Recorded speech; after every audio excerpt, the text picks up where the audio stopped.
بغیر محرم کے حج کرنے جا رہی ہے، جہاں پر لاکھوں روپیہ خرچ ہوتا ہے، اس کا حج نہیں ہوگا، وہ گنہگار ہوگی، اس لیے کہ بغیر محرم کی جا رہی ہے۔ محرم یا تو شوہر کے ساتھ جائے، بھائی کے ساتھ جائے، یا ابا کے ساتھ جائے، یا جو دیگر محرم رشتہ دار ہیں ان کے ساتھ جائے، بیٹے کے ساتھ جائے۔ تو کتنی سوچنے کی بات ہے کہ عبادت جس میں لاکھوں روپیہ خرچ ہو رہا ہے وہ اس کے منہ پر مار دی جاتی ہے، صرف بے پردگی کی وجہ سے نہیں، نہ محرم کے ساتھ نہ ہونے کی وجہ سے۔ اب آپ غور کرو کہ پردہ کتنا اہم ہے اور اس پردے کے ساتھ محرم کا ہونا کتنا اہم ہے، اور آپ خوب جانتے ہیں، مرد ہوں یا مستورات ہوں، سب جانتے ہیں کہ اس کے سارے محرم رشتہ داروں میں سب سے اہم اور قریبی رشتہ اگر کسی کا ہے تو شوہر کا ہے۔ اسی کو شریک حیات بھی کہا ہے، اسی کو رفیق حیات بھی کہا ہے، یعنی زندگی کا ساتھی۔ دنیا میں جتنا قریب ایک عورت کے اس کا شوہر ہوتا ہے اور ایک شوہر کے قریب اس کی بیوی ہوتی ہے، اتنا قربت والا رشتہ دنیا میں کسی کا نہیں۔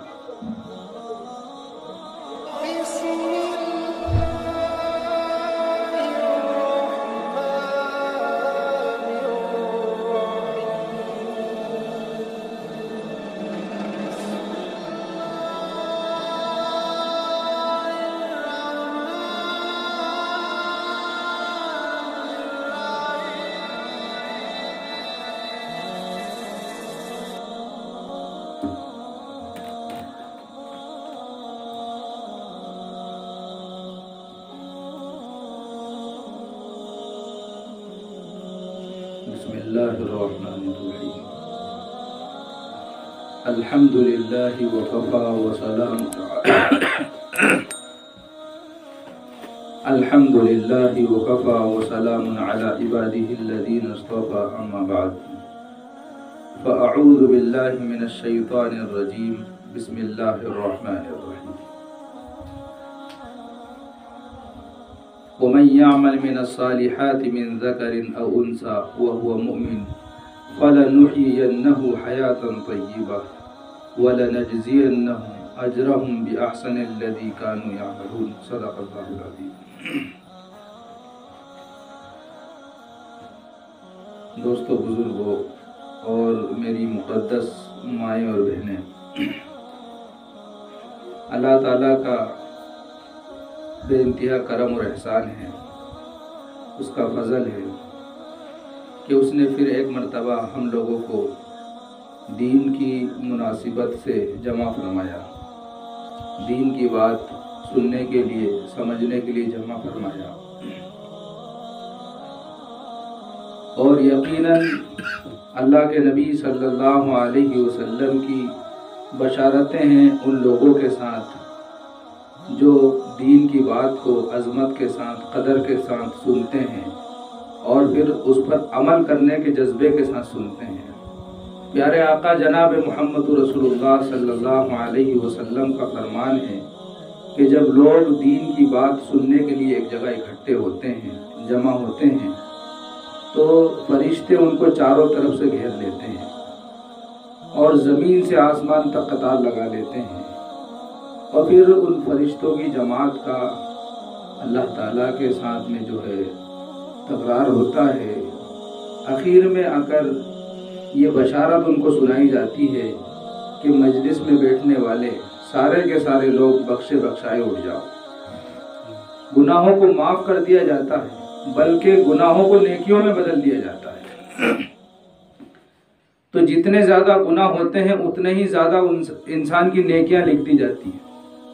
اس کا یہ مطلب ہرگز نہیں ہے کہ انسان گناہوں پر جری ہو جائے، گناہوں کو کرنے پر ہمت باندھ لے، بلکہ اللہ تعالیٰ کی رحمت اور اس کی مغفرت کو نبی اکرم صلی اللہ علیہ وسلم بتانا چاہتے ہیں کہ دیکھو اللہ تعالیٰ کی رحمت اور شفقت اتنی زیادہ ہے کہ اس سے کبھی مایوس مت ہو، اس سے کبھی نا امید مت ہو، کہ گناہوں کے باوجود اگر دین کی مجلس میں بیٹھنے کا، بیان کو سننے کا موقع ملے تو ضرور ایسی مجلسوں میں بیٹھو اور اس کو سنو۔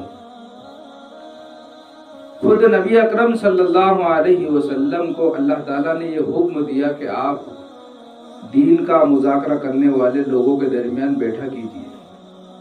اور ایک حدیث میں حضور صلی اللہ علیہ وسلم کا فرمان ہے جو بہت ہی زیادہ آسان بھی ہے اور سمجھنے لائق بھی ہے کہ آپ نے فرمایا کہ جب تم جنت کے باغوں پر سے گزرو تو خوب چلو۔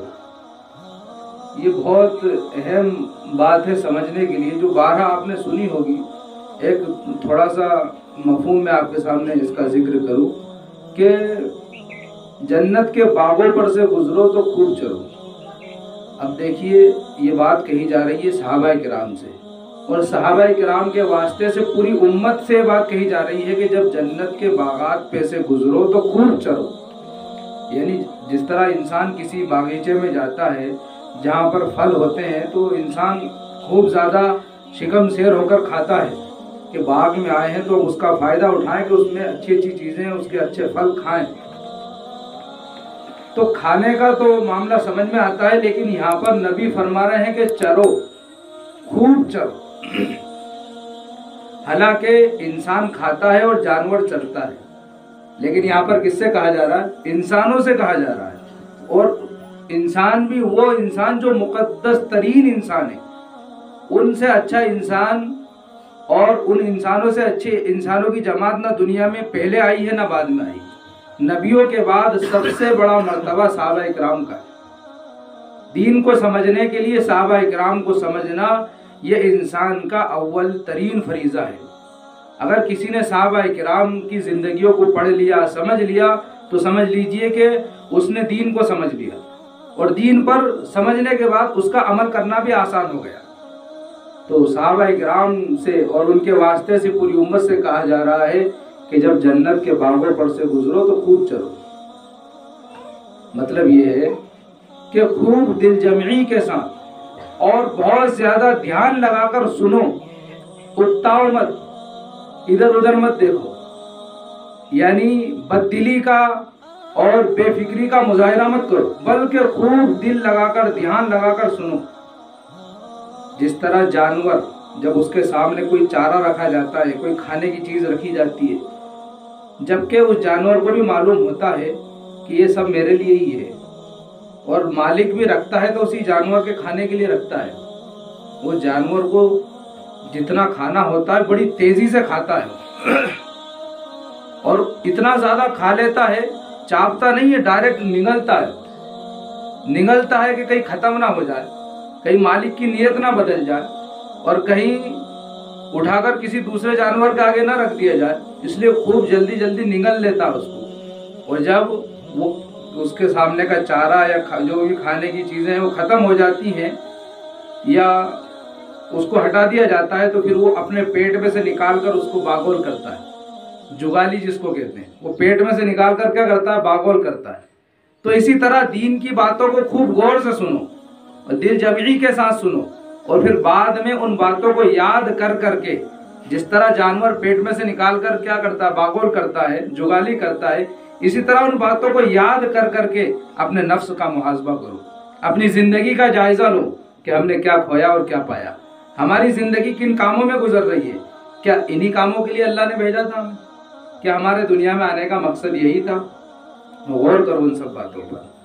تو پیارے نبی صلی اللہ علیہ وسلم جس طرح ایک باپ اپنے بچوں کے لیے، اپنے اہل خانہ کے لیے، اپنے ماتحت لوگوں کے لیے شفیق ہوتا ہے، مہربان ہوتا ہے، مربی ہوتا ہے، بہت زیادہ رحم دل ہوتا ہے، غصہ کرنے کے بعد بھی اس کے دل میں محبت ہوتی ہے، وہ لڑائی جھگڑے کرنے کے بعد بھی گھر والوں کا بھلا سوچتا ہے۔ ایک شوہر گھر کا بڑا جو ہوتا ہے وہ کتنا ہی ناراض کیوں نہ ہو جائے، لیکن وہ اپنے بچوں کے بارے میں، اپنی بیوی کے بارے میں، جو بھی ماتحت ہیں اس کے ماں باپ ہوں یا دیگر افراد ہوں، سب کے بارے میں بھلا سوچتا ہے، سب کی ضرورتوں کا خیال رکھتا ہے۔ اور سمجھنے کی بات یہ ہے کہ صبح سے نکلتا ہے بیچارہ شام کو لوٹتا ہے، سردی گرمی اور چاہے جیسی مصیبتیں صعوبتیں آ جائیں سب کو برداشت کرتے ہوئے وہ جو ہے گھر میں لوٹتا ہے، تو سب کے لیے کچھ نہ کچھ سامان لاتا ہے، یا کچھ نہیں تو جس کی جیسی ضرورت ہوتی ہے وہ سامان اس کو دلاتا ہے۔ بچے کی اسکول کی فیس کا مسئلہ آ گیا تو اس کو بھی وہ دے رہا ہے، اس کے پاس نہیں ہے تو قرضہ لے کر دے رہا ہے، عید کا موقع آ گیا، بیوی نے کپڑوں کا مطالبہ کر دیا تو بیوی کو جوڑے دلائے جانا ہے، کپڑے دلائے جانا ہے، بچوں کو دلائے جانا ہے، ماں باپ کو دلائے جا رہے ہیں، جو لوگ اس کے ماتحت ہیں سب کو وہ دلا رہا ہے، سب کی ضدیں پوری کر رہا ہے۔ کسی نے کہہ دیا کہ میرے کو تو اچھا جوڑا چاہیے تو اس کو اچھا دلایا، وہ بہرحال سب کو سمجھا بجھا کر جو ہے معاملے کو ہینڈل کرتا ہے۔ تو یہ کتنا بڑا ایک عمل ہے ان لوگوں کے لیے جو اس انسان کو دیکھتے ہیں۔ بعض دفعہ گھر کے افراد کو جب گھر کا بڑا یعنی شوہر باہر جاتا ہے کسی کام سے کمانے کے لیے یا ویسے ہی کسی دوسری ضرورت کے اعتبار سے، تو اس کو آنے میں دیر ہو جاتی ہے تو گھر والے سب اسی کے لیے فکر مند ہوتے ہیں، اسی کی طرف دھیان لگائے رہتے ہیں، متوجہ ہوتے ہیں۔ اور بعض دفعہ تو انسان کی آنکھوں میں آنسو آ جاتے ہیں، تھوڑی سی پریشانی اگر پتہ چل جائے کہ صاحب وہ وہاں گئے تھے اور وہاں سے بس نہیں ملی، رات کو لیٹ ہو گئے، بس نہیں ملی، اب رات بھر بس اسٹینڈ پہ کیسے رہیں گے، انسان سوچ سوچ کر بے چین ہوتا ہے، آنکھوں میں آنسو آ جاتے ہیں، پتہ نہیں کھانا کھایا ہوگا نہیں کھایا ہوگا، کہاں پر رات گزاری ہوگی، کیسے رہے ہوں گے۔ اس سے کئی گنا زیادہ محبت کرنے والے، شفقت کرنے والے اور اپنی امت کے لیے فکر مند، اپنی امت کے لیے محنت کرنے والے پیارے نبی صلی اللہ علیہ وسلم۔ نبی صلی اللہ علیہ وسلم سے زیادہ شفیق کوئی نہیں آیا دنیا میں، آپ سے زیادہ محبت کرنے والا دنیا میں کوئی نہیں آیا۔ اللہ کے بعد سب سے زیادہ محبت کرنے والا اللہ کے بندوں سے وہ پیارے نبی صلی اللہ علیہ وسلم۔ تو ایک باپ کی محنت اور کوششوں کو دیکھ کر انسان کی آنکھوں میں آنسو آ جاتے ہیں، بیوی کی آنکھوں میں آنسو آ جاتے ہیں، تو پھر نبی کی زندگی اگر ہمیں پتہ چل جائے، نبی کے معاملات اپنی امت کے ساتھ کیا تھے پتہ چل جائیں، تو آنسوؤں سے دامن تر ہو جائیں گے۔ ایسے ماحول میں آپ نے آنکھیں کھولی کہ چاروں طرف کفر و شرک کی گندگی اور چاروں طرف فتنے فساد کا ماحول، اور اس میں اپنی امت کے لیے آپ نے قیامت تک رہنے والا دین بیان کیا، مشقتیں برداشت کی اور لوگوں کے پتھر کھائے، بھلی بری باتیں سنی، کڑوی کسیلی باتیں سنی، یہاں تک کہ آپ کو اپنوں نے بھی ستایا، پرایوں نے بھی ستایا، چھوٹوں نے بڑوں نے سب نے آپ کو ستایا۔ طائف کا واقعہ کہ شریر بچوں کو پیچھے لگا دیا کہ آپ کو پتھر ماریں اور اپنے بستی سے نکال دیں، کتنا زیادہ ظلم۔ خدا آپ فرماتے ہیں کہ سارے نبیوں کی تکلیفیں ایک پلڑے میں رکھ دی جائیں اور دوسرے پلڑے میں میری تکلیفیں رکھ دی جائیں تو میری تکلیفوں والا پلڑا بھاری ہو جائے گا۔ کہاں 1,24,000 انبیاء اور کہاں جناب محمد رسول اللہ صلی اللہ علیہ وسلم، سارے نبیوں پر آپ کی تکلیفیں بھاری ہیں، اس لیے کہ آپ کو اپنوں نے بھی ستایا، پرایوں نے بھی ستایا۔ تو بھائیوں اور میری مائیں اور بہنیں اس بات پر غور کریں کہ نبی صلی اللہ علیہ وسلم کی محنت پر، آپ کی کوششوں پر، آپ کے معاملات اپنی امت کے ساتھ کیا تھے، اس بات پر ہم نے غور نہیں کیا، ہم نے معلومات نہیں کی، تو آج ہمیں نبی کی جو محبت دل میں ہونا چاہیے وہ نہیں ہے۔ نبی اکرم صلی اللہ علیہ وسلم نے ایک مرتبہ فرمایا کہ میں نے جہنم کے اندر ایسی عورتوں کو دیکھا ہے اور دیکھا ہے کہ اس طرح عذاب دیا جاتا ہے، وہ منظر میری آنکھوں کے سامنے سے ہٹ نہیں رہا ہے۔ جس طرح دنیا میں اگر کسی اللہ نہ کرے کسی کے بیٹے کو، کسی کے شوہر کو جیل ہو جائے اور وہ دیکھنے کے لیے جائے تو وہ جو جیل کا منظر اس کی آنکھوں کے سامنے گھومتا رہے گا، اس کو نیند نہیں آئی۔ تو نبی فرماتے ہیں کہ میری آنکھوں کے سامنے سے وہ منظر ہٹ نہیں رہا ہے۔ تو حضرت فاطمہ رضی اللہ تعالیٰ عنہ بڑے پیار سے ادب سے معلوم کرتی ہیں کہ ابا جان آپ نے ایسا کیا منظر دیکھا ہے؟ تو آپ نے فرمایا کہ میں نے ایک عورت کو دیکھا جو جہنم کے اندر سر کے بالوں کے بل لٹکی ہوئی۔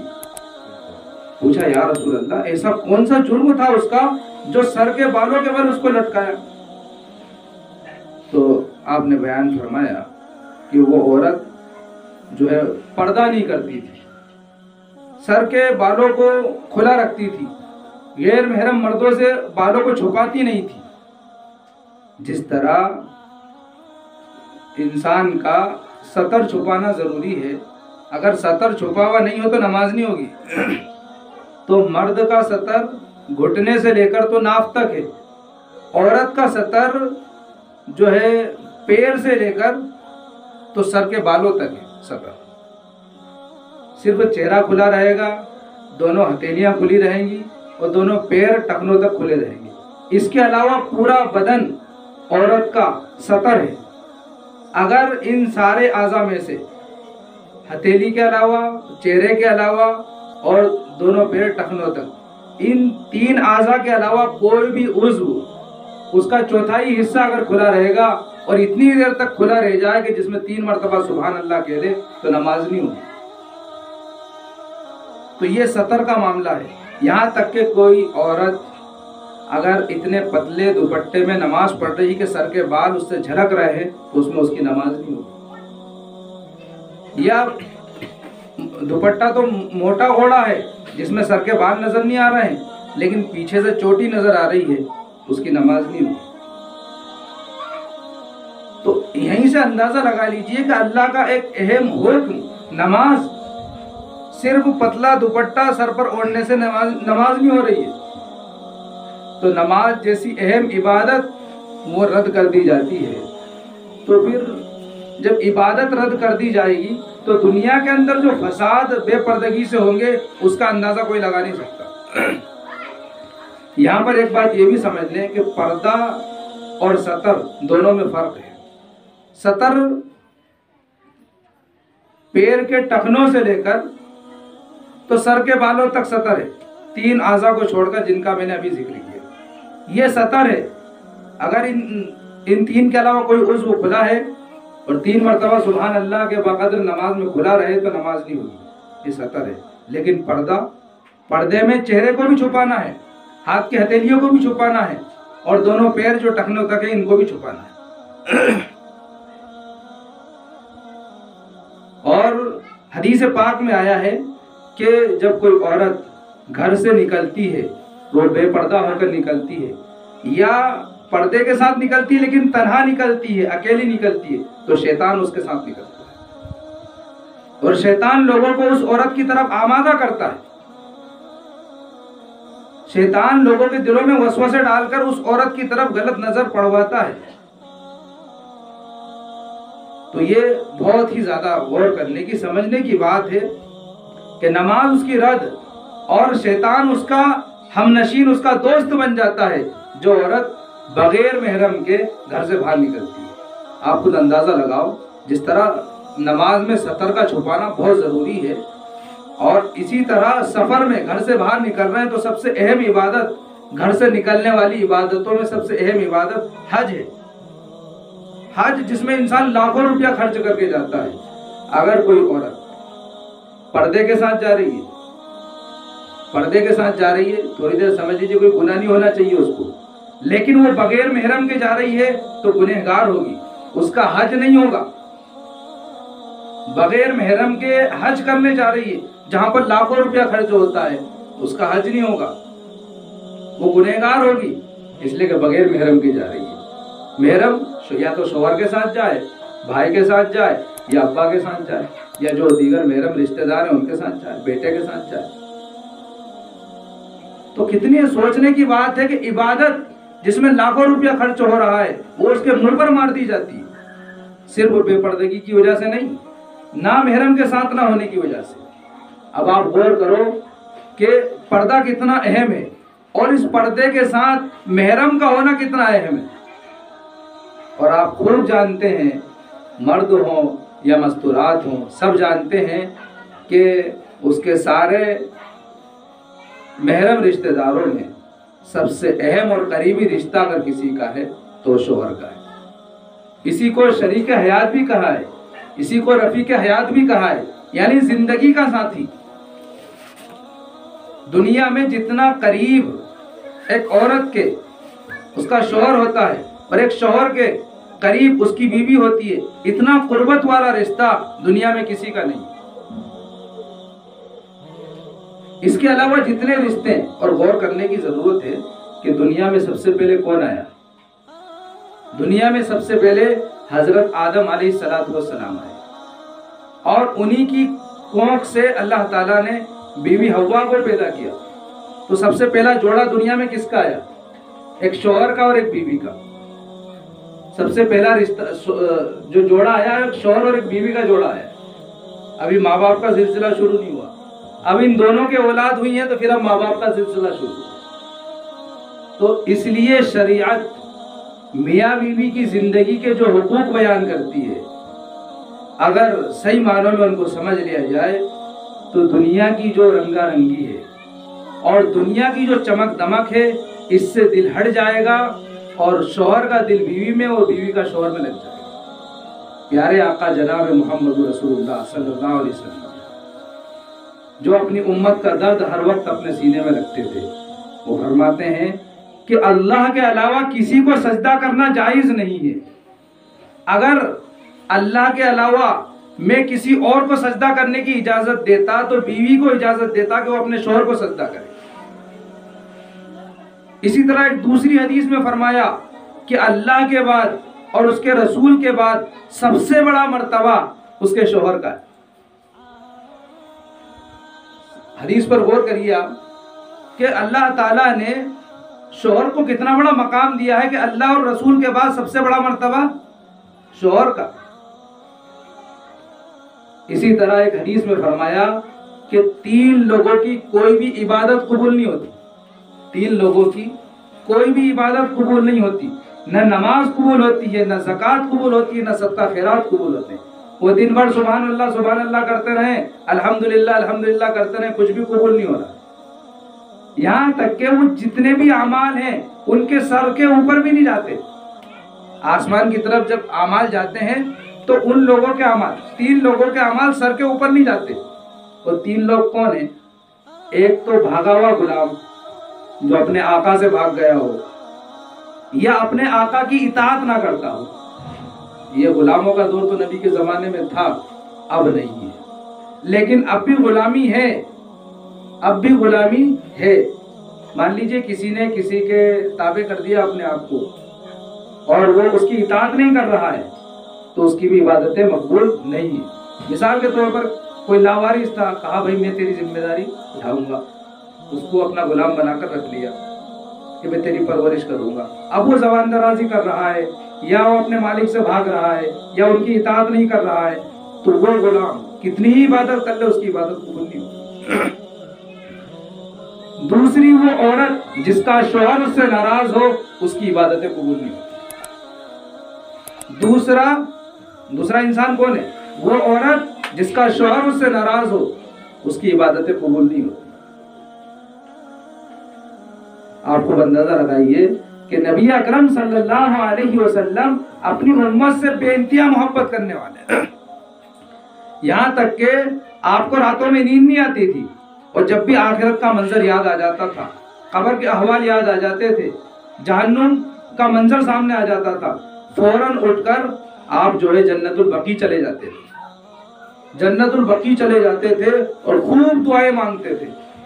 ایک مرتبہ حضرت عائشہ رضی اللہ تعالیٰ عنہ کی نیند کھلی تو دیکھا کہ رسول اللہ صلی اللہ علیہ وسلم موجود نہیں ہے، تو ان کو خیال ہوا کہ کہیں دوسری بیوی کے پاس تو نہیں چلے گئے، تو بے چین ہو گئی، سب جگہ تلاش کیا، کہیں نہیں ملے۔ جب جا کر دیکھا تو جنت البقیع میں رو رو کر دعائیں مانگ رہے ہیں۔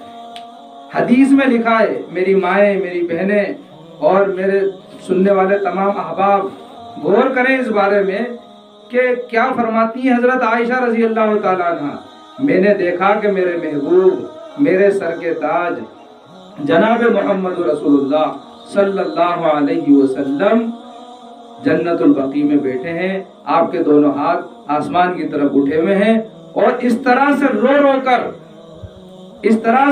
کر اللہ سے دعائیں مانگ رہے ہیں کہ سینے سے ایسی آواز آ رہی تھی جیسے کہ ہانڈی کے کھدکنے کی آواز آتی ہے۔ ہانڈی میں کوئی چیز بناتے ہیں کس طرح ابال مارتی ہو، اس طرح سے آواز آ رہی تھی ہانڈی کے اندر سے۔ میرے محبوب صلی اللہ علیہ وسلم اس طرح سے دعا مانگ رہے ہیں۔ فرماتی ہیں حضرت عائشہ جو آپ کی بیوی ہیں کہ میری ہمت نہیں ہوئی کہ آپ کو جا کر روکوں۔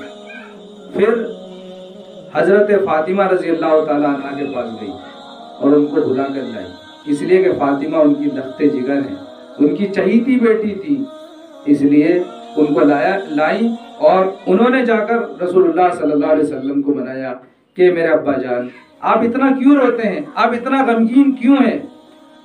اللہ تعالیٰ نے تو آپ کے اگلے پچھلے سارے گناہ معاف کر دیے، پھر آپ اتنا کیوں روتے ہیں؟ تو آپ صلی اللہ علیہ وسلم نے فرمایا پھر میری امت کا کیا ہوگا، پھر میری امت کا کیا ہوگا؟ تو جو نبی اتنی زیادہ محبت اور اتنی زیادہ تڑپ اپنی امت کے لیے رکھتے ہیں، بتائیے اس نبی کے لیے آج امت کتنی تڑپ رہی ہے؟ اس نبی کا سبق ہم لوگ بھول چکے ہیں۔ تو نبی اکرم صلی اللہ علیہ وسلم نے وہاں پر فرمایا تھا کہ میں نے جہنم کے اندر دیکھا ہے کہ ایک عورت سر کے بالوں کے بل لٹکی ہوئی ہے، اور وہ اس وجہ سے لٹکائی گئی ہے کہ وہ بغیر دوپٹے کے جو ہے گھر سے باہر نکلتی تھی، محرم اور نامحرم کے سامنے بغیر دوپٹے کے گھومتی تھی۔ محرم کے سامنے بھی سر کے بال کو چھپانا ضروری ہے، باپ کے سامنے بھی سر پر دوپٹہ رکھنا ضروری ہے، بھائی کے سامنے بھی سر پر دوپٹہ رکھنا ضروری ہے، اور غیر محرم یعنی باہر نکل رہے ہوں، نامحرم مردوں کے سامنے سے گزر رہے ہوں تو پھر پورا بدن جو ہے پردے میں لپٹا ہوا، اور پردہ ایسا چست نہ ہو بلکہ ڈھیلا ڈھالا ہو جس میں انسان کی بدن کی ساخت نظر نہ آئے، اس کی چال ڈھال پتہ نہ چلے۔ اس طرح سے جو ہے اس کا جو ہے اس نقاب کا جو ہے بناؤ ہو کہ اس میں جو ہے انسان کا جسم جو ہے اچھی طرح چھپ جائے۔ اسی لیے نبی صلی اللہ علیہ وسلم نے پہلی بات فرمائی۔ حضرت مفتی عبدالرؤوف صاحب، نام بہت مشہور ہے، ایک بہت بڑے مفتی ہیں اس وقت اور صوفیوں میں ہیں، حضرت مولانا مفتی عبدالرؤوف صاحب سبھروی دامت برکاتہ۔ انہوں نے ایک واقعہ لکھا ہے، اور یہ واقعہ بہت غور سے سنیں آپ لوگ، کہ اللہ تعالیٰ ہر دور میں ایسے واقعات دکھلاتا ہے تاکہ انسان کو آخرت کے احوال پتہ چلے، یعنی اللہ تعالیٰ اپنے بندوں کی رہنمائی کرتا ہے۔ گلگت ایک جگہ کا نام ہے، وہاں کا واقعہ ہے۔ وہاں پر ایک شخص قبرستان کے پاس سے گزر کر جا رہا تھا، تو قبر سے آواز آئی کہ میں زندہ ہوں، مجھے باہر نکالو، میں زندہ ہوں، مجھے باہر نکالو۔ وہ گھبرا گیا، پاس میں ایک بستی تھی، بستی والوں کے پاس گیا کہ بھائی اس قبرستان سے آواز آ رہی ہے۔ بستی کے کئی سارے لوگ آئے، آ کر سنا تو واقعی آواز آ رہی ہے۔ بستی والا امام صاحب کے پاس پہنچے کہ امام صاحب ایسا مسئلہ ہے، قبر سے آواز آ رہی ہے، کیا کرنا چاہیے، قبر کھودیں یا نہیں کھودیں؟ تو امام صاحب نے بتایا اگر یقین ہے کہ اس میں جو انسان ہے وہ زندہ ہے، اس کے زندہ ہونے کا یقین ہو گیا تو کھودو اور اس کو نکالو۔ جب قبر کھودی گئی، قبر کے برگے ہٹائے تو اندر سے آواز آئی کہ میں برہنہ ہوں، میرے جسم پر کپڑے نہیں ہیں، میرے گھر جاؤ، میرا گھر بھرا جگہ ہے، وہاں سے کپڑے لے کر آؤ۔ تو اس عورت کے لیے کپڑے لائے گئے، اس نے کپڑے پہنے اور اتنی تیزی سے جیسے بجلی کی اسپیڈ ہوتی نا، اتنی تیزی سے بھاگتے وہ اپنے گھر میں جا کر ایک کونے میں بیٹھ گئی اور اندر سے کنڈی لگا دی۔ جن لوگوں نے قبر سے نکالا تھا وہ گھر میں آئے اور اس کو بات چیت کرنے کے لیے معلوم کرے کیا مسئلہ ہے، تو وہ کنڈی نہیں کھول رہی، اور وہ یوں کہہ رہی ہے کہ مجھے کوئی دیکھ نہیں پائے گا، اس لیے تم مجھے پریشان مت کرو۔ لوگوں نے کہا ہم دیکھ لیں گے۔ کچھ 4-5 مضبوط ہمت والے لوگ کمرے کے اندر گئے تو وہ چادر میں لپٹی ہوئی بیٹھی تھی، اس نے پہلے اپنے سر سے جو ہے چادر ہٹائی تو دیکھا کہ صرف کھوپڑی ہے، نہ بال ہے نہ کھال ہے، بال بھی نہیں ہے کھال بھی نہیں ہے۔ تو کہا کہ تیرے سر میں کیا ہوا یہ؟ تو اس نے کہا کہ میں پردہ نہیں کرتی تھی، نامحرم مردوں کے سامنے جو ہے بغیر دوپٹے کے چلی جاتی تھی، سر پہ دوپٹہ نہیں اوڑھتی تھی، یہ اس کا عذاب ہے جو اللہ نے مجھے دیا۔ اس کے بعد اس نے منہ گھمایا اور اس کا جب چہرہ دیکھا گیا تو اس کے ہونٹ کی جگہ کچھ بھی نہیں تھا۔ تو پوچھا کہ تیرے یہ ہونٹ ایسے کیسے ہو رہے ہیں؟ تو اس نے کہا کہ میں لپسٹک لگا کر گھوما کرتی تھی، یہ اس کی سزا ہے جو اللہ نے مجھے دی۔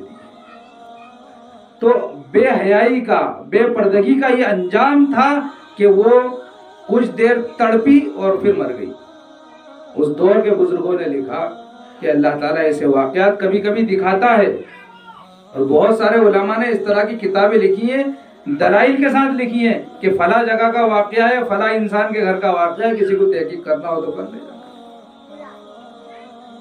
تو اتنا بھیانک عذاب ہے بے پردگی کا۔ اور اسی طرح ایک واقعہ ہے، میں دونوں بات کو ملاتے ہوئے بیان کر رہا ہوں تاکہ کہیں ایسا نہ ہو کہ ایک بیان کر دوں دوسری رہ جائے۔ تو جب انسان کے دل میں اللہ کا ڈر ہوتا ہے، اللہ کا خوف ہوتا ہے، پیارے نبی صلی اللہ علیہ وسلم سے سچی محبت انسان کو ہوتی ہے، تو شریعت کے ایک ایک حکم کو مانتا ہے اور اس کو سنتا ہے، مانتا ہے اور عمل کرتا ہے۔ اسی طرح کا ایک واقعہ لکھا ہے کہ ایک صحابی رات کو اپنے گھر تھوڑا لیٹ آئے اور بیوی سے کہا، انہوں نے بہت غور سے سننے کا یہ واقعہ لکھا ہے جواہرات فاروقی، ایک کتاب ہے جواہرات فاروقی، اس کے دوسرے حصے میں لکھا ہے اور بالکل اخیر میں لکھا ہے واقعہ۔ اس کا ماخذ کا تو میں تلاش نہیں کر سکا، لیکن یہ اس کتاب میں لکھا ہے جواہرات فاروقی حصہ 2۔ تو وہ صحابی رات کو دیر سے گھر میں آئے، اس لیے کہ وہ دیندار لوگ تھے، دین کو سیکھنے۔ ایسا نہیں ہمارے زمانے کے لوگ کے باہر پلیا پر بیٹھے ہوئے ہیں اور ویسے ہی لیٹ آ رہے ہیں، دین سیکھ رہے ہوتے ہیں، مسجدوں میں ہوتے ہیں، کسی کو دین سکھانے گئے ہوتے ہیں، اس لیے رات کو عشاء کے بعد عبادت کر کے گھر پر تھوڑا دیر سے آئے۔ تو بیوی سے کہا کہ جاؤ میرے لیے پانی لے آؤ۔ بیوی پانی لینے گئی، اتنی دیر میں تھکے ہوئے تھے، نیند لگ گئی۔ بہت غور سے سنیے گا اس واقعے کو، رونگٹے کھڑے ہو جائیں گے۔ بیوی پانی لینے گئی، اتنے میں آئی تو شوہر کی نیند لگ گئی تھی۔ جب نیند کھلی تو رات کا آدھا حصہ گزر گیا تھا۔ جب نیند کھلی تو دیکھا کہ بیوی سرہانے پانی کا گلاس لیے ہوئے کھڑی ہے۔ تو انہوں نے کہا، ان صحابی نے کہا کہ تو نے مجھے اٹھایا کیوں نہیں؟ کہا کہ آپ دین کے لیے اتنی محنت کرتے ہیں، اتنی مشقتیں برداشت کرتے ہیں، آپ تھک گئے تھے اور آپ کو نیند لگ گئی، میں نے اس لیے آپ کو نہیں اٹھایا کہ اگر میں اٹھاؤں گی اور آپ پانی تو پی لیں گے لیکن پتہ نہیں پھر آپ کو نیند آئی یا نہیں آئی۔ میں نے آپ کی نیند خراب کرنا نہیں چاہا، اس لیے میں کھڑی رہی، یہاں تک کہ اگر صبح بھی ہو جاتی تو میں کھڑی رہتی۔ آدھی رات وہ بیوی اپنے شوہر کے لیے پانی کا گلاس لیے کھڑی رہی۔ پھر کیا ہوا، وہ صحابی اتنا خوش ہوئے کہ ان کی خوشی کی انتہا نہیں رہی کہ اتنی فرما بردار اور خدمت گزار میری بیوی آج مجھے پتا چلا۔ تو ان صحابی نے خوش ہو کر کہا اپنی بیوی سے کہ مانگ، تجھے کیا مانگنا ہے، تو جو بھی مانگے گی میں دے دوں گا۔ تم انکار کر رہے ہیں کہ مجھے کچھ نہیں چاہیے۔ جب صحابی نے بہت زیادہ کہا کہ نہیں تم مانگو، کیا مانگنا چاہتی ہو، تو انہوں نے کہا، ان کی بیوی نے کہا کہ مجھے طلاق دے دو۔ کیا کہا؟ مجھے طلاق دے دو۔ آپ اندازہ لگائیے اس شوہر پر کیا گزر رہی ہوگی جب بیوی یہ کہہ رہی کہ مجھے طلاق دے دو، اور اتنی خدمت گزار وفا شعار بیوی کہ آدھی رات تک پانی کا گلاس لیے کھڑی رہے، ان کی نیند خراب نہ کرے۔ وہ بے چین ہو گئے کہ آخر کیا وجہ ہے جو طلاق مانگ رہی۔ کہا بس تم نے کہا تو میں نے مانگ لیا، مجھے طلاق دے دو۔ اب ایسی بے چینی میں کون صبح کا انتظار کرے گا؟ کہا کہ چلو طلاق تو دے دوں گا میں، لیکن پہلے رسول اللہ صلی اللہ علیہ وسلم سے پوچھ لوں۔ کیا کہا؟ طلاق تو دے دوں گا، جب تم نے مانگی ہے تو میں دے دوں گا، حالانکہ میرا دل نہیں چاہتا کہ میں طلاق دوں، اتنی خدمت گزار بیوی کو کون چھوڑے گا، لیکن تو نے مانگی ہے تو تیری محبت کی خاطر دے دوں گا، لیکن پہلے نبی سے ضرور پوچھوں گا کہ یا رسول اللہ ایسا معاملہ ہے، کیا کروں؟ چلے وہیں سے روانہ ہوئے، اسی وقت پہنچتے پہنچتے صبح کا وقت ہو گیا۔ مسجد نبوی کے قریب ہی تھے، پہنچنے والے تھے، تیزی میں جا رہے تھے، گھبراہٹ تھی، ایک بے چینی تھی، ٹینشن تھا، تو ایک ٹھوکر لگی اور گر پڑے، اس گھبراہٹ میں گر پڑے۔ اب گرے تو بیوی نے دونوں ہاتھ سے اٹھایا، اٹھا کر بٹھایا، اور پیر میں موچ آ گئی تھی، کھڑا کیا اور وہ کہہ رہے ہیں کہ تم مجھے چھوڑو، میں صحیح ہوں، میں چلتا ہوں نبی کے پاس، میرے کو کچھ بھی نہیں ہوا۔ حالانکہ پیر میں موچ آ گئی، چلنے کی نہیں بن رہی ہے، ایک آنکھوں میں آنسو کی لہر اٹھ رہی ہے اور جا رہے ہیں۔ تو کہا کہ نہیں، اب مجھے نبی کے پاس جانے کی ضرورت نہیں، اب مجھے طلاق بھی نہیں چاہیے۔ کیا کہا؟ مجھے طلاق بھی نہیں چاہیے اور اب نبی کے پاس جانے کی ضرورت بھی نہیں ہے۔ تو پوچھا کہ اللہ کی بندی آخر ماجرا کیا ہے، آخر وجہ کیا ہے، مجھے کچھ سمجھ میں نہیں آ رہا ہے۔ تو وہ بیوی کیا کہنے لگی، ہر ماں، ہر بہن، ہر بیٹی اس بات پر غور کرے کہ اس بیوی نے کیا کہا۔ جب شوہر نے پوچھا کہ آخر وجہ کیا ہے کہ پہلے تو نے طلاق مانگی، جب میں نبی کے پاس جا رہا ہوں اور اب مسجد قریب ہے، ہم نے آدھی رات کا سفر پیدل طے کیا ہے اور اب قریب پہنچنے والے ہیں، تو کہہ رہی کہ مجھے طلاق نہیں چاہیے اور اب نبی کے پاس جانے کی ضرورت بھی نہیں۔ تو اس بیوی نے کیا کہا کہ مجھے آپ کے ساتھ رہتے ہوئے 15 سال ہو گئے، ابھی تک میں نے آپ کو تکلیف میں نہیں دیکھا۔ کیا کہا؟ مجھے آپ کے ساتھ 15 سال ہو گئے، میں نے ابھی تک آپ کو تکلیف میں نہیں دیکھا، اور میں نے سنا ہے کہ رسول اللہ صلی اللہ علیہ وسلم کا فرمان ہے کہ جس انسان پر کبھی تکلیف نہ آئے اس کے ایمان میں کچھ کمی ہے۔ مجھے شک تھا کہ آپ کے ایمان میں کوئی کمی ہے، اور ایسے کمی والے ایمان، ایسے شخص جس کے ایمان میں کمی ہو، ایسے کے ساتھ میں رہنا نہیں چاہتی تھی۔ بس سنا آپ نے جملہ؟ قربان جائیے ان ماؤں پر، ان بہنوں پر، ان بیویوں پر، ہماری ماؤں کو، خصوصاً ہماری ان بہنوں کو جو شادی شدہ ہیں، اس بارے میں غور کرنا چاہیے کہ وہ اپنے شوہر کی تکلیفوں میں کتنا ان کا ساتھ دیتی ہیں۔ آج کی بہنیں شادی ہونے کے بعد شوہر کے گھر میں تھوڑی سی تکلیفیں برداشت نہیں کر پاتی۔ کیوں نہیں کر پاتی؟ اس لیے کہ ماحول ایسا پایا ہے کہ اچھے کپڑے چاہیے، اچھے زیورات چاہیے، اچھی اچھی خوشگوار چیزیں چاہیے، تکلیفیں برداشت نہیں کر پاتی۔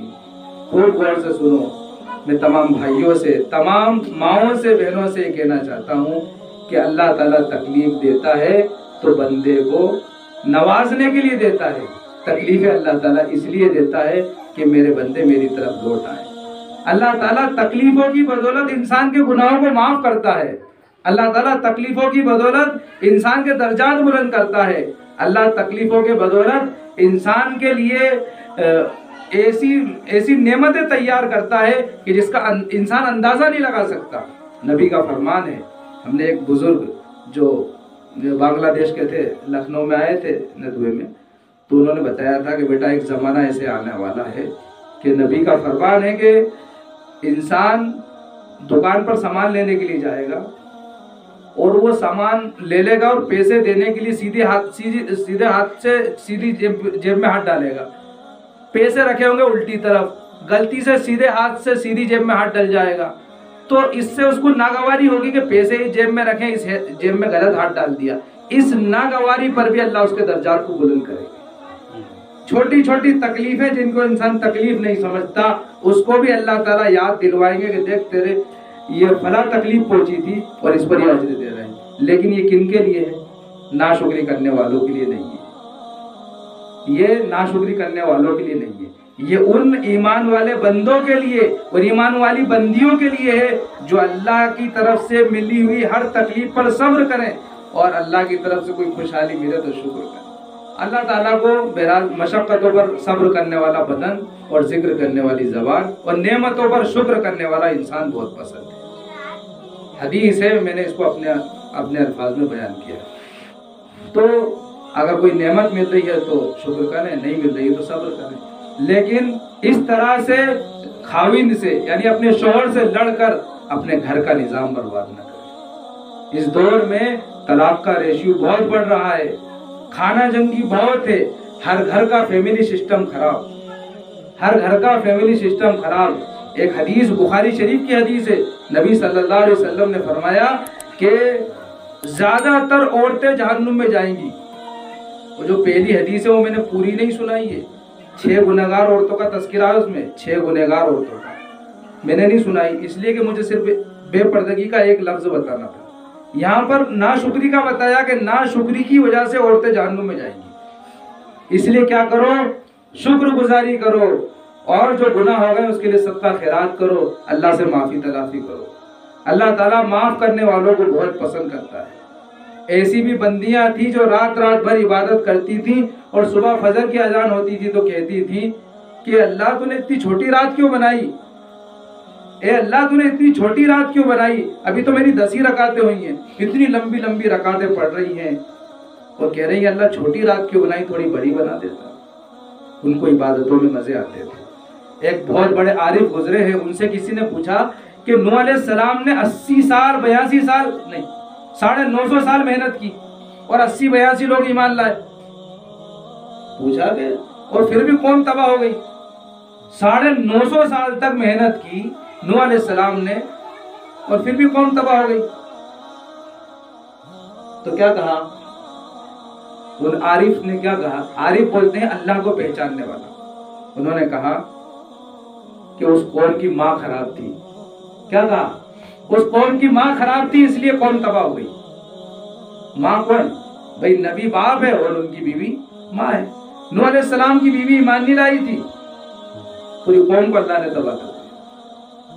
ایک ماں اگر سدھر جائے تو اس کے سائے تلے پروان چڑھنے والے بچوں اور اس کے گھر میں رہنے والے افراد سب کو ہدایت مل سکتی ہے، اس لیے کہ اللہ تعالیٰ نے صنف نازک اس کو بنایا ہے۔ اس لیے جب اللہ کے سامنے کوئی دل تڑپتا ہے، کوئی آواز آہ کے ساتھ نکلتی ہے تو پھر اللہ تعالیٰ فوراً اس کو سنتا ہے۔ اب دیکھو مردوں کا دل کڑک ہوتا ہے اور عورتوں کا نرم ہوتا ہے، تو اللہ تعالیٰ کو نرم دل بہت پسند ہے۔ بھائی کسانوں کو کون سی زمین پسند ہے؟ جو نرم زمین ہو، اس لیے کہ نرم زمین میں غلہ زیادہ پیدا ہوتا ہے، تو اللہ تعالیٰ کو نرم دل پسند ہے جو جرا میں آنسو بہا دے۔ اللہ کے سامنے بیٹھے اور اس کو آنسو، اس کے آنکھوں سے آنسو نکلنا۔ اس لیے حدیث میں فرمایا کہ اللہ کو 2 قطرے بہت محبوب ہیں، بہت پسندیدہ ہیں۔ ایک آنسو کا قطرہ جو اللہ کے ڈر سے اللہ کے سامنے نکلے، اور ایک خون کا قطرہ جو اللہ کے راستے میں نکلے۔ تو ماؤں سے بہنوں سے درخواست ہے کہ اپنے اللہ کو منائیں، اپنے اللہ کو منائیں، اور اللہ کو منانے کے لیے ہمیں معاملات کو صحیح کرنا پڑے گا۔ بس ایک حدیث سنا دوں اور مختصر الفاظ میں سنا کر بات ختم کر دوں کہ ہم عبادت تو بڑی بڑی کر رہے ہیں، نماز، روزے، زکوٰۃ، صدقات، خیرات سب، لیکن ہمارے معاملات خراب ہیں، شوہر ہم سے ناراض ہے۔ ابھی میں نے حدیث سنائی کہ اس عورت کا عمل قبول نہیں ہوتا جس کا شوہر ناراض ہو، اور اس کی ایک حدیث میں مثال کے طور پر بیان کر دوں کہ بنی اسرائیل میں 3 لوگ کسی سفر پہ روانہ ہوئے تھے، بہت مشہور حدیث ہے اس لیے مختصر سناؤں گا۔ بنی اسرائیل میں 3 لوگ سفر کے لیے روانہ ہوئے، راستے میں ایک جگہ رات ہو گئی، تو اس طرح کا زمانہ نہیں تھا کہ جگہ جگہ جو ہوٹلیں بندی ہوں کہیں بھی رک جاؤ یا مسافر خانے ہوں، جنگلات ہوا کرتے تھے۔ تو ایک پہاڑ کی گفا میں ان لوگوں نے قیام کیا، پہاڑ کی گفا میں وہ لوگ ٹھہرے۔ اتفاق سے وہ پہاڑ کے سامنے ایک چٹان گری اور پہاڑ کی جو گفا تھی اس سے نکلنے کا راستہ بند ہو گیا۔ اب تینوں پریشان ہیں کہ نکلے تو کیسے نکلے، چٹان اتنی بھاری ہے کہ کسی سے کھسکانے سے نہیں کھسکتی، یہاں تک کہ مرنے کے قریب ہو گئے۔ تینوں نے مشورہ کیا کہ کیا کریں، تو مشورے میں یہ طے ہوا کہ ہمیں اللہ کے سامنے اپنا کوئی عمل پیش کرنا چاہیے۔ اب یہاں پر غور کرو، نماز اللہ کے سامنے پیش نہیں کی، زکوٰۃ پیش نہیں کی، روزہ پیش نہیں کیا، حج پیش نہیں کیا، بڑی بڑی عبادتیں پیش نہیں کی، بڑی بڑی تسبیحیں پیش نہیں کی، بلکہ کیا پیش کیا؟ پہلے نے کہا کہ اے اللہ، میرے بوڑھے ماں باپ تھے اور میں بکریاں چرایا کرتا تھا، میں ایک دن بکریاں چرا کر لوٹا تو لوٹنے میں لیٹ ہو گیا اور وقت اتنا زیادہ ہو گیا تھا کہ میرے بوڑھے ماں باپ سو گئے۔ میں نے اپنے بیوی بچوں کو ان بکریوں سے دودھ نکال کر بیوی بچوں کو نہیں پلایا، ماں باپ کی خدمت کے لیے کھڑا ہو گیا کہ جب ماں باپ کی آنکھ کھلے گی تو ان کو دودھ کا پیالہ پیش کروں گا، دودھ پی لیں گے۔ اے اللہ، یہ میں نے عمل کیا تھا تیرے لیے کیا تھا، اخلاص کے ساتھ کیا تھا، اگر میرا یہ عمل پسند ہے تو اس چٹان کو ہٹا دے۔ بھئی نماز پیش کی کیا، روزہ زکوٰۃ پیش کی، کیا پیش کیا؟ اپنا معاملہ پیش کیا کہ ماں باپ کے ساتھ کیا معاملہ تھا۔ ایسے ہی دوسرے نے پیش کیا کہ اللہ ایک مجبور عورت تھی اور اس کے بچے بھوک سے بلک رہے تھے، وہ میرے پاس آئی اور وہ میری چچازاد بہن تھی، وہ مجھے بہت پسند تھی، مجبور تھی، وہ میرے ہاتھ نہیں آتی تھی، لیکن جب وہ مجبوری میں پھنسی تو میرے پاس آئی اور میرے سے قرضہ لینے لگی۔ تو میں نے کہا قرضہ تو دے دوں گا، اور قرضہ نہیں بلکہ یہ تیرے کو اپنی طرف سے گفٹ کر دوں گا، یہ پیسے میں اپنی طرف سے ویسے ہی دے دوں گا، صرف جو ہے مجھے جو ہے خلوت چاہیے، تنہائی چاہیے۔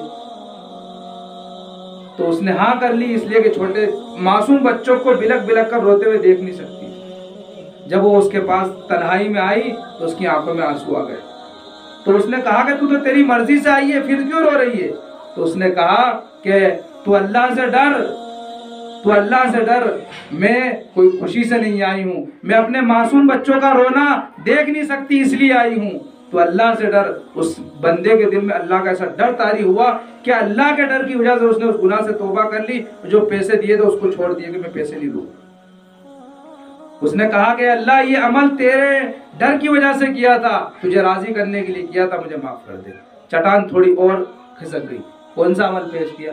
نماز، روزہ، حج، زکوٰۃ، اپنا معاملہ پیش کیا۔ تیسرے نے دعا کی کہ اے اللہ، میں جو ہے میرے پاس کئی مزدور کام کیا کرتے تھے، سب مزدوروں کو میں نے ان کی مزدوری دے دی، ایک مزدور اپنی مزدوری لیے بغیر ہی چلا گیا، میں نے اس کی مزدوری سے جو ہے اس کی مزدوری میں جو ہے تجارت میں لگائی اس کی مزدوری کے پیسے، اور اس کی تجارت بڑھتے بڑھتے بکریوں کا ریوڑ ہو گیا، گلہ ہو گیا پورا۔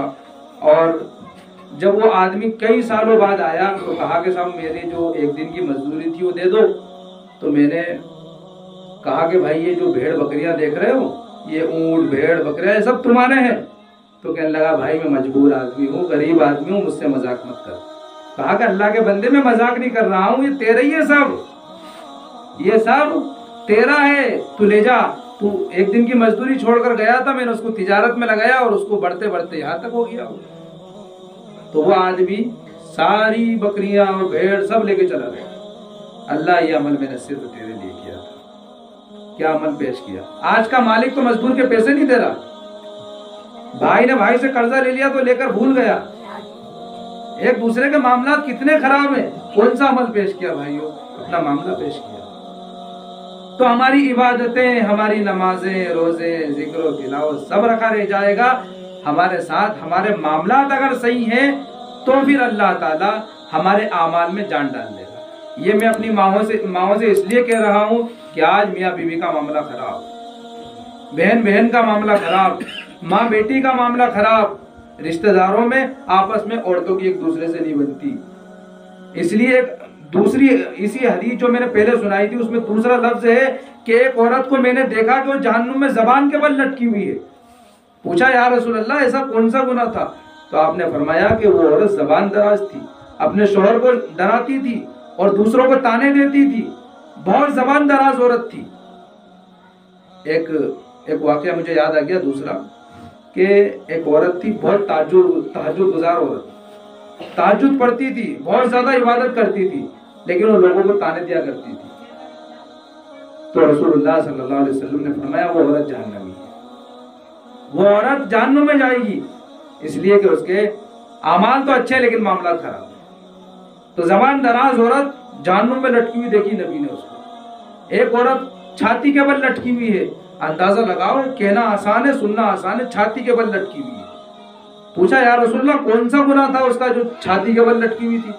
کہا کہ وہ ناجائز تعلقات رکھتی تھی، غیر محرم مردوں سے بات چیت کیا کرتی تھی، اس لیے وہ چھاتی کے بل لٹکی ہوئی ہے۔ اس کا جو لباس تھا وہ بے حیائی والا لباس تھا، اس کے سینے کے چاک بڑے تھے، بڑے گلے کا کرتا پہنتی تھی، اس لیے جو ہے وہ چھاتی کے بل لٹکی ہوئی، بے حیا تھی۔ اس لیے چوتھی عورت کو دیکھا کہ اس کے پیر سینے سے بندھے ہوئے ہیں اور ہاتھ پیشانی سے بندھے ہوئے ہیں، آپ اندازہ لگاؤ کسی کے پیر سینے سے باندھ دیے جائیں اور ہاتھ پیشانی سے باندھ دیے جائیں، اس کے جسم کا کیا نقشہ ہوگا، اور ایسے اس کو الٹا جہنم میں لٹکا رکھا ہے۔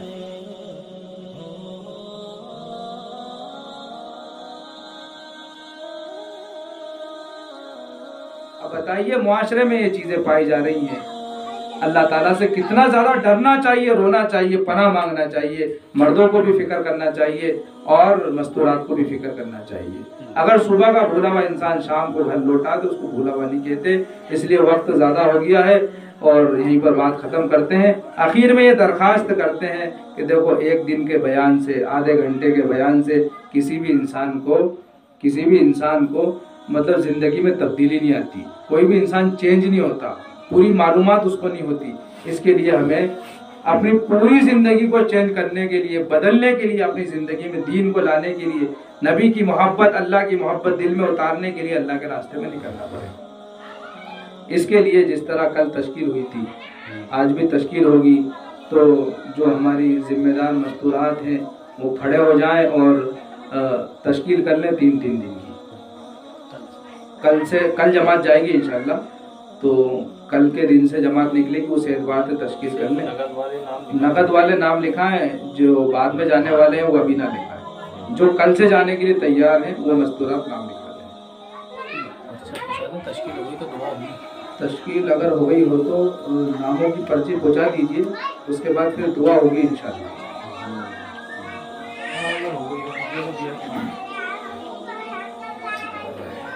اس وقت جو ہے بزرگ و اساتذہ میں جو صلاح و تقوی والے ہیں، یہ ایک ہی شخصیت بچی ہے، اور بھی تھی لیکن اب ایک ہی بچی ہے، مراد عابد صاحب۔ اس کے بعد اگر دوسرے نمبر پر کوئی ہے تو ادھر گجرات میں ہے کہ مفتی احمد خان پوری صاحب، 2 شخصیتیں ہیں ابھی ہندوستان میں۔ باقی جو بزرگ شخصیتیں تھیں، اللہ والی شخصیتیں، وہ لاک ڈاؤن میں بہت سارے چل رہے ہیں۔ باقی اور چھپی ہوئی شخصیتیں ہوگی، اس سے انکار نہیں ہے، لیکن جو مشہور ہے جو اپنی نگاہ میں، باقی تو اللہ کا وعدہ ہے صاحب، 40 کتب اور 500 ابدال رہیں گے، تو ہے ہی صحیح کرنے سے، اس کو تو کوئی غلط نہیں، لیکن وہ چھپے ہوئے رہیں گے۔ مفتی عبدالرزاق صاحب 40 ابدالوں میں بھی ایک ابدال ہے۔ والد صاحب کا انتقال ہوا تو قبر پہ کھڑے ہو کے یہ بات بولی تھی مفتی عبدالرزاق صاحب نے، دفنا رہے تھے اس ٹائم، نے کہا تھا کہ لوگوں یاد رکھو، دنیا میں جو 40 ابدال تھے ان میں سے ایک یہ تھا، چلا گیا۔ ہمارے والد کے معاملے اس سے تھے، پوری دنیا جانتی سب اتنا تقویٰ تھا کڈلا کے ایک بات بتا رہا ہوں میں، اس دور میں برائی کرنا آسان ہے، صحیح بات، اور کوئی ٹوکے گا اپنی آپ کو، کوئی گالی بک رہا ہے بک کرے، کوئی اس سے نہیں کہے گا گالی مت بک، روکے گا نہیں اس کو، یہ بات صحیح۔ اور اگر کوئی انسان نظر میں نے حالت حضرت ابھی بالکل بتایا ہی نہیں، میں نے صرف دینی دن بیان کیا۔ ماشاء اللہ ہمارے والد کے بعد میرا بھتیجا ہے، بھتیجا ہے نا، نہیں بلا دیں، اللہ کا شکر ہے، تقوی میں بہت اللہ ہے جی، سب باتوں کا اثر ہے کہ میں کھانا جیسے وہ بالکل پوری چھانبین کر کے ہی، نہیں تو بالکل جائے گا ہی نہیں، کھائے گا ہی نہیں، بہت اللہ کام ہوتا ہے کسی کا۔ تو یہ ہے کہ کیا بولتے ہیں، نیک کام کرنے والوں کو غلط نظروں سے دیکھا جا رہا ہے، اور برے کام کرنے والوں کو مطلب یا تو نظر انداز کیا جا رہا ہے یا پھر اچھی نظر سے دیکھا جا رہا ہے۔ اچھی نظر سے تو کوئی نہیں دیکھا جائے گا، لیکن وہ نظر انداز کرنا ہے، اور اچھے کام کرنے والوں کو جو ہے نظروں میں رکھنا ہے اور عیب لگانا ہے۔ کبھی کبھی ایسا ہوتا ہے جیسے مان لو دنیا ہے، پہلے انسان غلط تھا، بعد میں توبہ کرنے میں اچھا ہوا ہے، تو اس توبہ کرنے والے کی توبہ تلوا دیتے ہیں وہ تانا دینے والے۔ ہاں توبہ تلوا دیتے ہیں، ہاں وہ غصے میں آ کے پھر جو ہے بہت ہی غلط قدم بڑھاتے ہیں۔ ہاں سر وہی آپ کی بات، معاملات اللہ سے ہونا چاہیے نہ کہ بندے سے۔ معاملات خراب ہے، گھریلو معاملات خراب ہے تو باہر کہاں سے؟ یہی چیز میرا آخر اچھا دعا ہوئی اب دعا ہوئی ہے بیٹھ جا مستورات میں دعا ہوئی ہے دعا کری ہے تھوڑا سمجھنے میں کو ٹائم لگتا ہے دعا کری چپ جا آواز مت بار کری بار ہوتے رہے بیانات سنتے رہے تو اس کا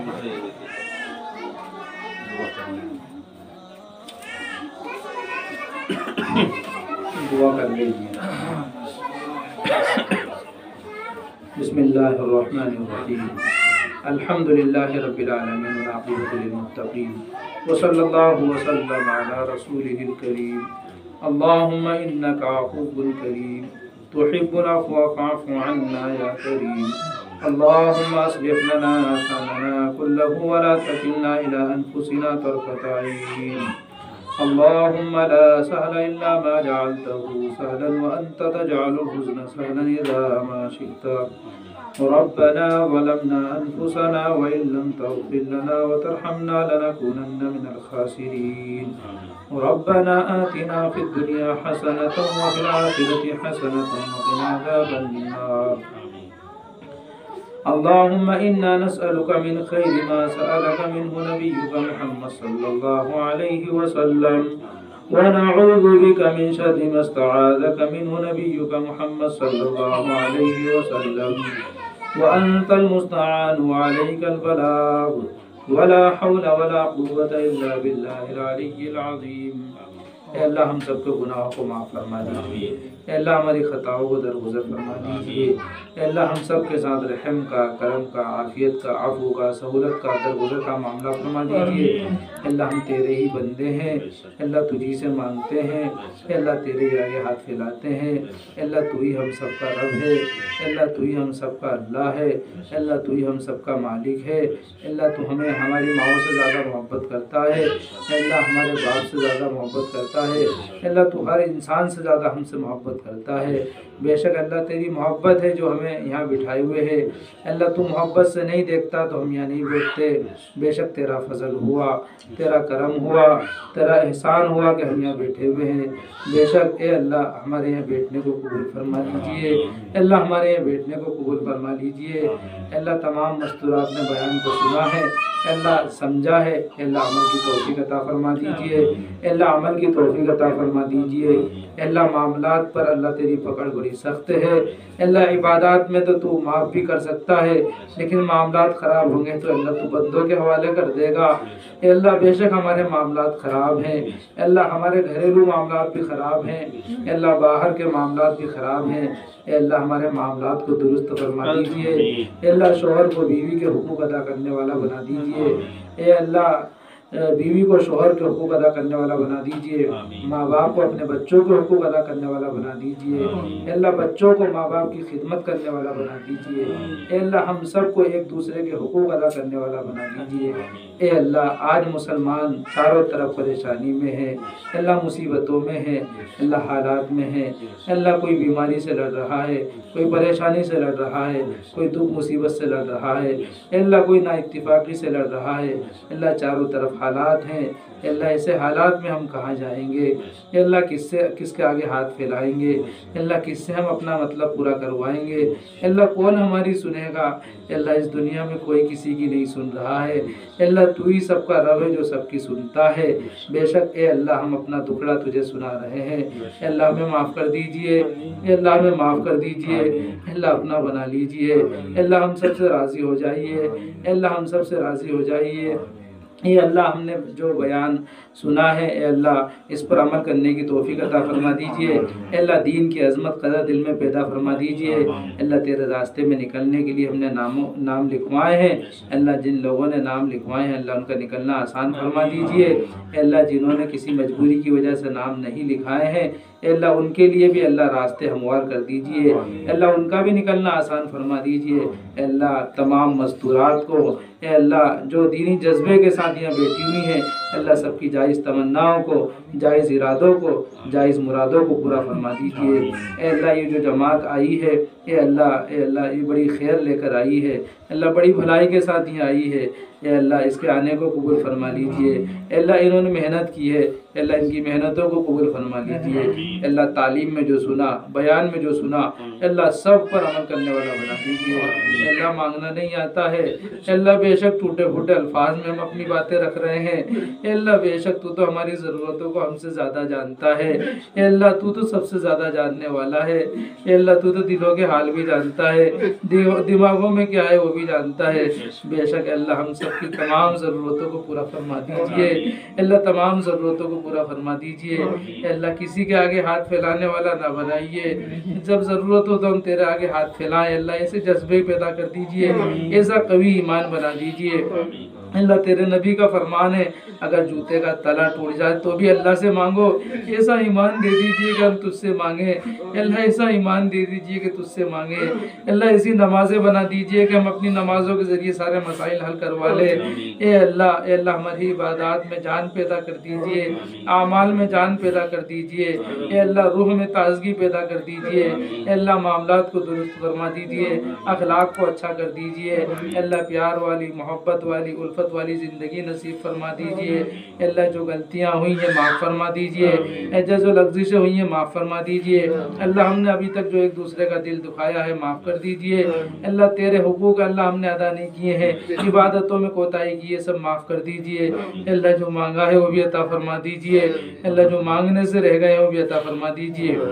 اے اللہ جن لوگوں نے دعا کے لیے کہا ہے یا کہنا چاہتے تھے نہیں کہہ سکے، اللہ سب کی جائز تمناؤں کو پورا فرما دیجئے، جائز مرادوں کو پورا فرما دیجئے، ہم سب کی دعاؤں کو محض اپنے کرم سے اور پیارے آقا جناب محمد رسول اللہ صلی اللہ علیہ وسلم کے صدقے طفیل میں قبول فرما لیجئے۔ ربنا تقبل منا انك انت السميع العليم وتب علينا انك انت التواب الرحيم وصلى الله تعالى على خير خلقه محمد وعلى آله وأصحابه أجمعين برحمتك يا أرحم الراحمين۔